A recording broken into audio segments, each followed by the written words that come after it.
પિતા મારી દીકરી ડોક્ટર છે, સીએ છે, એનું કર્મ લઈને ફરતા હોય છે. જગતમાં મારી દીકરી સાધી છે, આવું ગૌરવથી લોકો મને બેટા. થેન્ક યુ બેટા.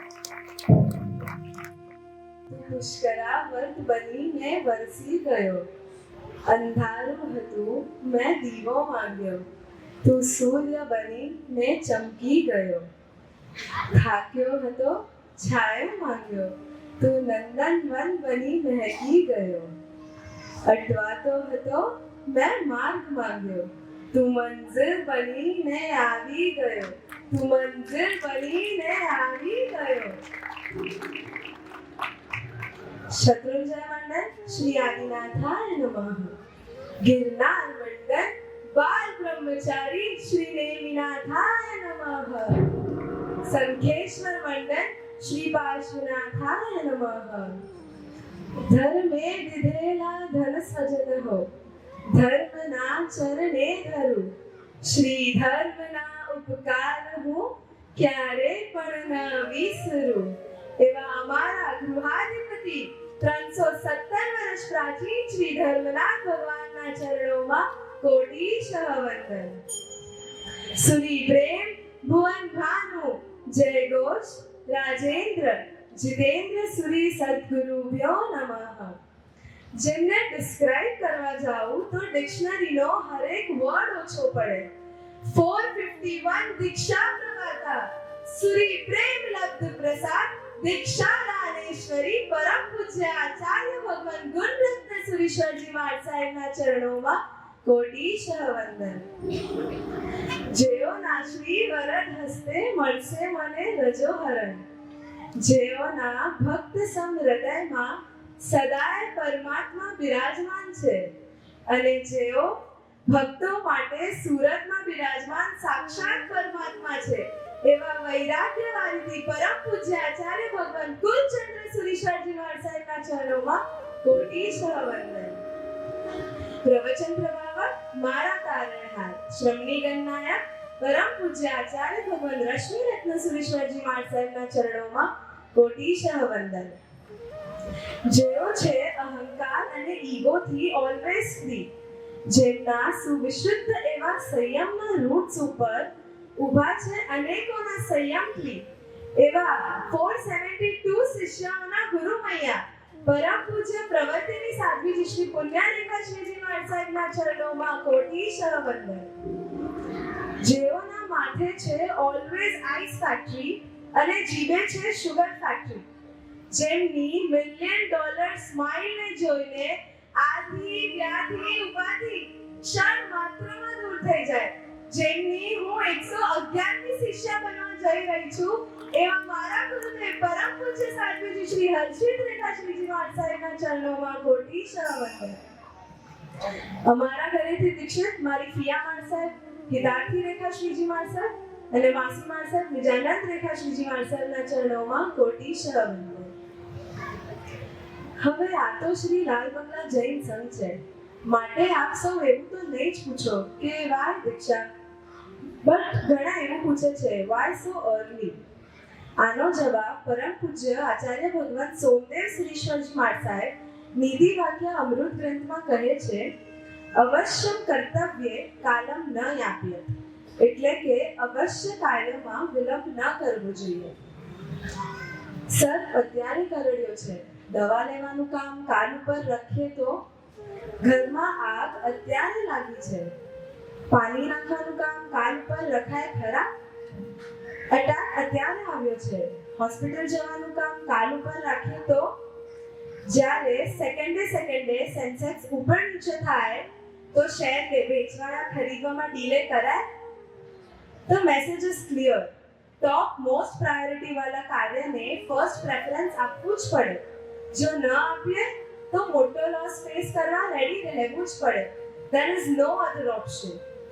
તો પછી આવો દુર્લભ મનુષ્ય ભવ, જૈન કુળ, આર્ય દેશ, સંસ્કારી પરિવાર, દેવ ગુરુની ઓળખાણ મળી તો ટોપ મોસ્ટ પ્રાયોરિટી વાળા સંયમ જીવનને પ્રેફરન્સ આપવું પડે એવું આપ સૌને નથી લાગતું? તમને બધાને લાગતું હશે કે હું માત્ર ગોખેલું કે સાંભળેલું જ બોલું છું, પણ સાચું કહું ને તો મને સાંભળતા સાંભળતા જ સમજાયું, સમજતા સમજતા જ અંતરમાં શ્રદ્ધા પ્રગટી અને પ્રભુ માર્ગની શ્રદ્ધા દ્રઢ થતા થતા હવે તે શ્રદ્ધાને હું આચરણમાં મૂકવા જઈ રહી છું. 3.5 years ગુરુકુલવાસમાં રહેવાનું થયું. તે પીરિયડમાં સંસારી જીવોની લાઈફમાં આવતા અપ્સ એન્ડ ડાઉન્સને બતાવીને ગુરુદેવ હંમેશા કહેતા કે Krisha, life is full of uncertainty. કાલે શું થવાનું છે એની કોઈને પણ ખબર નથી. જ્યાં સુધી શરીર અખંડિત છે, પાંચેય ઇન્દ્રિયો પરફેક્ટ છે, નખમાં પણ રોગ નથી, ત્યાં સુધી જ આ જીવ ધર્મ આરાધના કરી શકશે. આવી જ રીતે પ્રાય દ્રષ્ટિપાત ઉપર આવતા મને બધી જ વાતોમાંથી વૈરાગ્ય ઉત્પન્ન કરાવ્યું. મને પણ વૈરાગ્યના ચશ્મા પહેરાવ્યા અને પડે પડ મારો વૈરાગ્ય દ્રઢ કર્યો. ગુરુદેવ હંમેશા કહેતા હતા કે આ સંસારમાં જે અને જેટલા સંસાર વધારવાના અને રાગને પુષ્ટ કરવાના નિમિત્તો છે તે અને તેટલા સંસાર ઘટાડવાના અને વૈરાગ્યને પુષ્ટ કરવાના પણ નિમિત્તો છે. આપણે ખાલી દ્રષ્ટિ બદલવાની જરૂરત છે. જો એકવાર દ્રષ્ટિ બદલાઈ ગઈ ને તો સંસાર છોડવો નહીં પડે, છૂટી જ જશે. અને ગુરુકુલવાસમાં રહેતા મને એ પણ સમજાયું કે સંયમ જીવન એવું જીવન છે જ્યાં સેલ્ફ સેન્ટર્ડ લાઈફ નહીં બટ પ્રભુ સેન્ટર્ડ લાઈફની સમર્પણતા છે. સંયમ જીવન એવું જીવન છે જ્યાં મી ફર્સ્ટ એ માઇન્ડસેટ નહીં બટ અધર્સ ફર્સ્ટ એવી હૃદયની વિશાળતા છે. સંયમ જીવન એવું જીવન છે જ્યાં કલરફુલ ડાન્સિંગ ગ્લેમર નહીં બટ પ્રભુના સફેદ વેશની પવિત્રતા છે. સંયમ જીવન એવું જીવન છે જ્યાં ડબલ સ્ટેન્ડર્ડ્સ કે શો ઓફ નહીં બટ ગુરુ આગળ ટ્રાન્સપરન્ટ રહેવાની નિખાલસતા છે. સંયમ જીવન એવું જીવન છે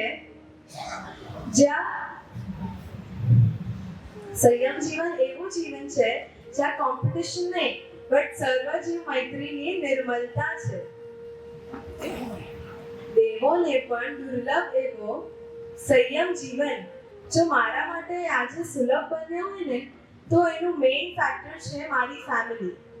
મને એક એવા ફેમિલીમાં જન્મ મળ્યો કે જેમાંથી અનેકો પ્રભુ પંથના પ્રવાસી બન્યા છે. જેમાંથી 14 years બેક મારી ફિયામા સાથે પણ દીક્ષા લીધેલી. આમ તો નાનપણથી જ હું એમની ચોઈસને ચૂઝ કરતી હતી. એ જે કલરના કપડાં પહેરે તે જ કલરના કપડાં હું પણ પહેરતી હતી. એ જે વસ્તુ ખાય એ વસ્તુ મારે પણ ખાવાની અને જે ગ્લાસમાંથી પાણી પીએ એ જ ગ્લાસમાંથી પાણી મારે પણ પીવાનું. બટ મને એવી નહીં ખબર હતી કે પ્રભુ એમના ચૂઝ કરેલા પથને મારી ચોઈસ બનાવી દેશે.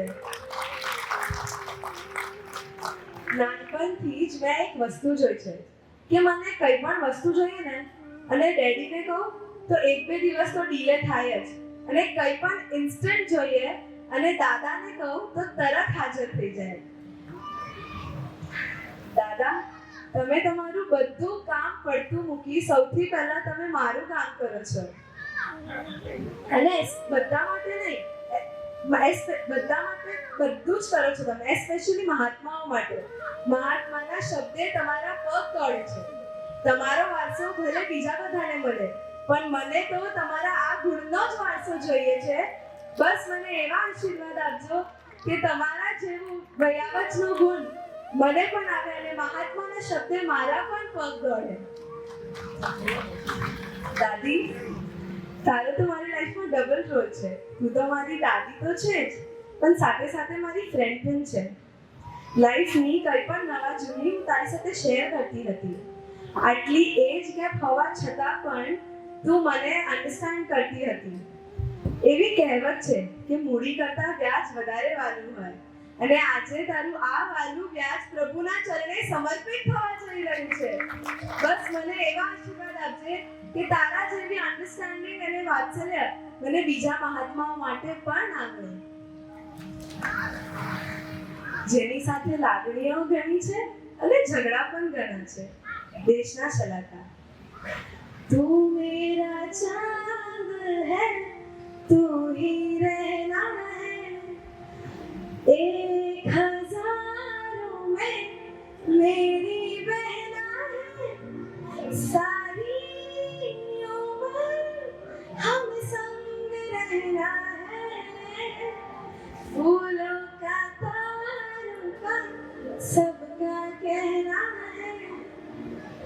સંસારનું ઓપ્શન ચૂઝ કર્યું હોત ને તો આપણે ત્રણે અલગ અલગ રહેવું પડતું, પણ એકી સાથે રહી પ્રભુના માર્ગની આરાધના કરી આત્મકલ્યાણ કરીએ એવો એક જ માર્ગ છે, બેસ્ટ માર્ગ છે, સાચો માર્ગ છે. તમે પણ આવશો ને આ માર્ગ પર?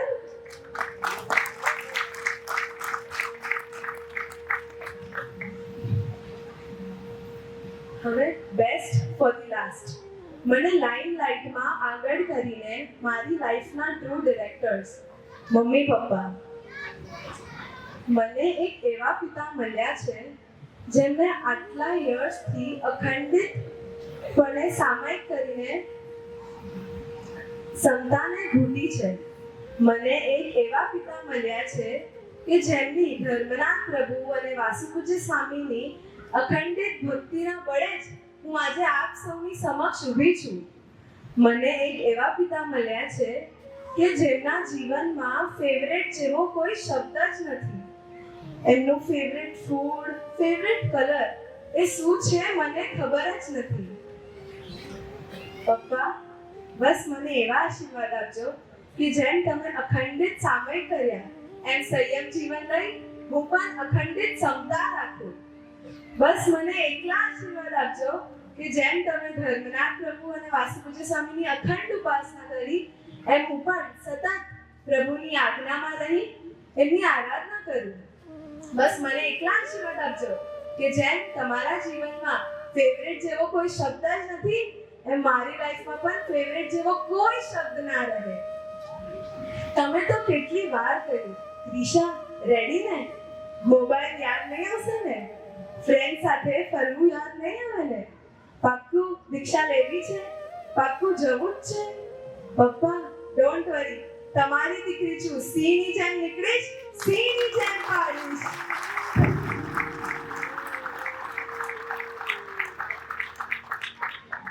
મને એક એવી માતા મળી છે કે જ્યારથી હું એના ઘરમાં આવી ત્યારથી જ એને સંસ્કારોનું સિંચન કર્યું છે. મને એક એવી માતા મળી છે કે એને મારા બધા જ મોજ શોખનું પણ ધ્યાન રાખ્યું અને સાથે સાથે મને કુનિમિત્તોથી પણ દૂર રાખી. મને એક એવી માતા મળી છે કે જેને મને આ માર્ગ ઉપર વાળવાનો અથાગ પ્રયત્ન કર્યો છે. એવરી ડે પૂજા, ગુરુવંદન, ચોવ્યાત કમ્પલસરી કરવાના. સ્કૂલથી આવતા 2 વાગી જાય અને 3 o'clockનું ટ્યુશન હોય તો પણ વચ્ચેના 1 કલાકમાં પણ જમીને 5 મિનિટ્સમાં પણ જમીને કમ્પલસરી સામાયિક કરવા તો બેસવાનું જ. નો આર્ગ્યુમેન્ટ્સ. અને મને યાદ છે કે ત્યારે હું એવરી સામાયિક રડતા કરતી હતી, પણ આજે એ રડતા કરેલા સામાયિકનું રિઝલ્ટ છે કે આજે હું હસતા જીવનભરનું સામાયિક ગ્રહણ કરવા જઈ રહી છું. મમ્મા, તારું સપનું હતું કે હું ચંદન બાલા બનું અને પુરુષાર્થ પણ એટલા માટે જ હતો કે હું સંયમને શૌર્યતાથી પાડી શકું. પણ જ્યારથી મારું મુહૂર્ત નીકળ્યું ત્યારથી મને વિચારો આવતા હશે કે મને ત્યાં ફાવશે કે નહીં, હું ત્યાં સેટ થઈ જઈશ કે નહીં. અત્યાર સુધી તું તે મારા ઉપર અગણિત પુરુષાર્થ કરીને મને આ માર્ગે વાળી અને હવે તું ચિંતા નહીં કરતી. તારા આપેલા સંસ્કારો સદાય મારી સાથે રહેશે અને મને પ્રભુની આજ્ઞામાં, પ્રભુની આરાધનામાં આગળ વધારતી રહેશે. તારા ગુણમાં પિતા મને જન્મ મળ્યો એ મારું પરમ સૌભાગ્ય છે. તારા ખોળે મારું છેદ થયું, ઓ મા મારું ભાગ્ય છે. તારું નામ સદાય પાડીશ, તારા સંસ્કારોને પાડીશ, તારી ખુશીને અજવાળીશ, તારી આંખોને ના ભીંજવીશ તું. ઉપકારી માત પિતા મુझ જન્મા જીવન દાતા જવાડું બસ તારા નામને. ઉપકારોને યાદ કરી હૈયામાં સિંહ સત્વ ધરી અજવાળું બસ તારા નામને અજવાળું બસ તારા નામને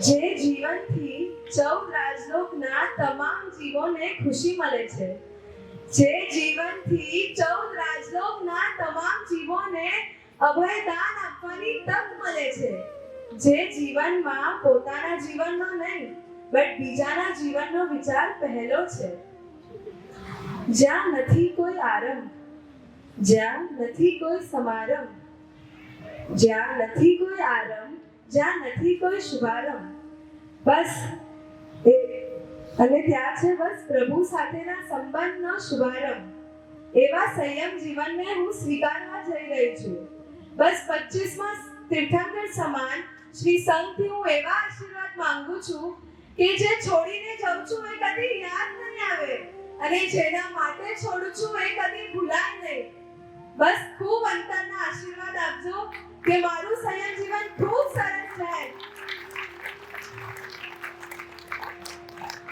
જીનાના વિરુદ્ધ કાંઈ પણ બોલાયું હોય તો છાન રૂપે